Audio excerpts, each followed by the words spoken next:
Dans cette vidéo, nous allons parler des deux choses principales. 1. Comment venir en France et 2. Comment réussir en France en tant qu'un étranger. Moi, je vais parler de mon expérience parce que je suis venu en tant qu'étudiant, ok? Et donc, je ne veux pas traîner dans d'autres formes où on vient en France en état femme mariée ou en état réfugié. Ça, je ne l'ai pas expérimenté, je ne sais pas. Je parlerai uniquement aux gens qui veulent venir étudier en France et qui veulent réussir en France. Et pour les étudiants qui sont déjà en France, je vais vous montrer comment est-ce que vous pouvez réussir votre parcours afin de créer quelque chose d'utile. On commence? Ok, c'est parti. Je m'appelle Gislet d'Entrepreneur à Succès. J'aide les entrepreneurs et tous ceux qui veulent entreprendre sur Internet de se faire connaître et de vendre afin de réaliser un grand chiffre d'affaires ou afin d'être aimé. C'est la façon de communiquer. Si tu as une entreprise, il faut que les gens vous connaissent, il faut que les gens achètent auprès de vous. Donc, ils doivent se sentir tout près de vous. Mais au-delà de ça, aujourd'hui, nous avons un sujet très important. Beaucoup de gens, ils veulent venir en France, ils ne savent pas comment faire. Nous sommes en période d'inscription. Alors, comment est-ce qu'on vient en France en tant qu'étudiant? La chose la plus simple et la seule unique façon de venir, c'est 1. De connaître quelqu'un qui est en France et qui va vous aider dans les démarches. C'est-à-dire, vous trouvez une école pour vous inscrire en France. Mais ça, c'est la démarche la plus compliquée où les études coûtent généralement cher, où il faut payer. Mais si vous voulez aller dans des universités classiques, comme l'Université de Bordeaux, l'Université de Paris, l'Université de Toulouse, les plus grandes universités de France, les frais académiques sont souvent très moins chers, genre 400 €, 500 € l'année. Et vous vous dites, mais c'est moins cher, oui, mais la vie, elle est très chère. Mais maintenant, comment est-ce que quelqu'un qui habite, par exemple, au Burkina Faso, au Congo, quelqu'un qui habite dans un autre pays, qui voudrait venir ici, comment est-ce qu'il fait pour atteindre cette opportunité de venir en France? Ok, je ne connais personne, je n'ai pas de famille en France, ou j'ai de la famille qui ne peut pas m'aider. Comment est-ce que je fais pour y aller tout seul? La première chose, c'est de s'inscrire sur Campus France. Campus France, c'est où il faut aller à l'ambassade et prendre des renseignements. Il ne faut jamais croire à ce que les gens vous disent. Non. La seule source fiable pour avoir des informations à jour, c'est servicegouv.fr. Donc, c'est un site internet. En fait, tu tapes juste sur Google comment venir étudier en France. Tu auras le site qui sera au top. C'est un site du gouvernement. Toujours, ça finit par soit immigration.gouv.fr ou service.gouv.fr ou bien intérieur.gouv.fr. Ce sont les 3 sites que les gens visitent. Ou bien mieux, tu vas sur le site de l'ambassade de votre pays. Par exemple, tu vas ambassade France RD Congo sur Google et puis tu vas cliquer dans les liens. Ils vont te donner toutes les procédures utiles. Il ne faut pas attendre que quelqu'un, oui, un ami étudie en France depuis 3 ans, il m'a raconté ci, il m'a raconté ça. Les choses changent chaque année et en étant sur place, nous, on ne sait pas ce qu'est la réalité des choses parce que nous ne sommes pas professionnels de l'immigration, parce qu'on vient ici, tu fais ta vie. Et de 2, tu ne sais pas comment les choses évoluent, donc on ne suit pas à pas, jour par jour, comment est-ce que les lois évoluent. Donc, les personnes qui mettent ça à jour, il y a l'ambassade et les services en ligne du gouvernement français dont leurs sites finissent toujours par .gouv.fr. Il y a d'autres services de bourse, par exemple qu'on appelle Erasmus, qui donnent des bourses à des étudiants qui veulent venir étudier en France pendant 2 ans. Tu étudies et tu es payé 1 000 € chaque mois. Ça, c'est un autre sujet. Mais la chose que je peux vous demander, je n'ai pas de conseils à donner pour te dire « oui, il faut faire ci, il faut faire ça ». Moi, ce que je te dis, la France a un quota où elle dit « je veux tel nombre d'élèves, d'étudiants en France ». Donc, tu t'inscris le plus tôt possible. Souvent, l'inscription, ça commence soit il y a des pays où ça commence janvier jusqu'en mars, d'autres pays, ça commence de novembre jusqu'en février. Donc, il faut toujours être à l'affût des informations. Où est-ce que tu trouves ces informations? Sur le site de votre ambassade en ligne. Donc, l'ambassade de la France en ligne. Et donc, c'est l'ambassade qui te donne des informations fiables et ce sont les services officiels de la France qui vous donnent des informations en ligne exactes. Ils vous disent où est-ce qu'il faut aller pour s'inscrire à Campus France, ok? Et où est-ce qu'il faut faire une fois que les écoles vous ont déjà accepté, où est-ce que tu vas aller déposer ton visa, etc. Donc moi personnellement, je peux vous donner mon expérience, mais ça date il y a 2011, 2012. Donc ça, ce n'est pas à jour. Au lieu que vous perdiez votre temps à m'écouter, à me faire gagner aussi de l'argent, parce que quand vous me suivez, je gagne aussi de l'argent.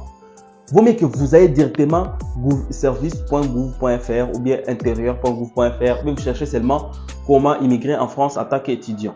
Vous allez trouver toutes les choses à faire. L'homme blanc, l'homme français, les services publics français des pays développés, de tous les pays développés, ils aiment que tu puisses faire tout ce qu'ils te demandent. Si tu demandes un papier, il faut donner tel quel. Il ne faut pas dire non, si je n'ai pas ça, je peux donner ça. Non. Il faut suivre toutes les étapes, point par point. Et s'ils ne te donnent pas les visas, ils te disent pourquoi ils ne t'ont pas donné. Comme ça, l'année prochaine, tu feras mieux. Ce n'est pas comme dans les pays moins développés où on peut te réviser quelque chose, mais on ne te dit pas pourquoi. Donc, on va aller à l'étape 2 où je dirais, exemple, tu viens d'arriver en France, tu as envie de réussir ta vie, c'est très bien. La première chose que tu dois faire, ta première année, tu t'inscris, tu vas à l'école, il faut que tu essaies de réussir tes études. C'est très difficile la première année de réussir les études parce que, un, tu ne connais personne et deux, tu n'es pas habitué au système français. Souvent, même si tu étais dans un pays colonisé par la France, souvent le système éducatif n'est pas le même. La façon dont le prof explique, la façon dont on travaille, c'est pas toujours la même chose que chez nous. Donc, on est un peu dépaysé, souvent c'est très rare. Quelqu'un qui vient d'arriver la première année qu'il puisse réussir.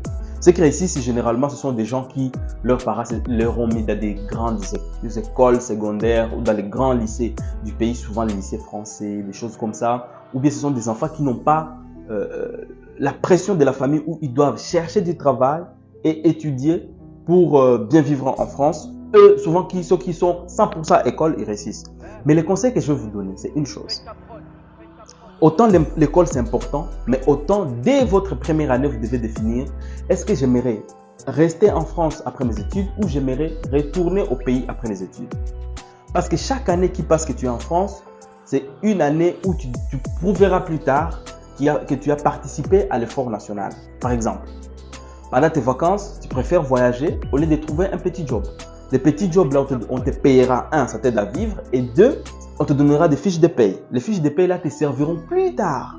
Quand tu voudras décider si tu restes ou tu retournes chez toi au pays, on te demandera ces fiches de paye. Prouve-nous que tu as travaillé en France. Prouve-nous que tu es intégré. L'intégration, c'est le fait de mieux parler français, de travailler et de participer à des associations. Ok? Donc, ne cherchez pas à rester dans la bulle où nous sommes qu'entre Congolais. Non. Nous sommes qu'entre Burkinabés. Non.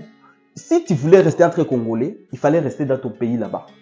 Si tu voulais rester entre Gabonais, il fallait rester au Gabon. Mais là, quand tu arrives en France, tu dois t'intégrer. Donc, c'est bien d'avoir toujours la base. C'est frères et sœurs du même pays dans lequel vous venez que vous puissiez partager vos expériences. Mais c'est toujours aussi mieux de mélanger, d'être avec des amis français, sortir pour que tu puisses t'intégrer.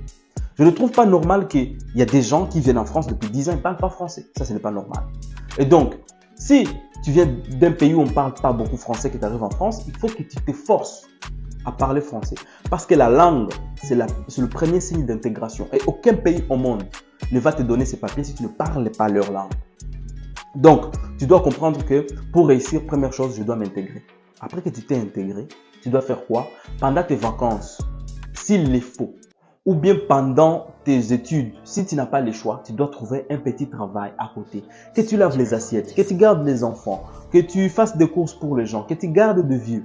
Tout est bon. Aujourd'hui, ça te fatigue, mais demain, ça te sera utile. Mais il y a des choix.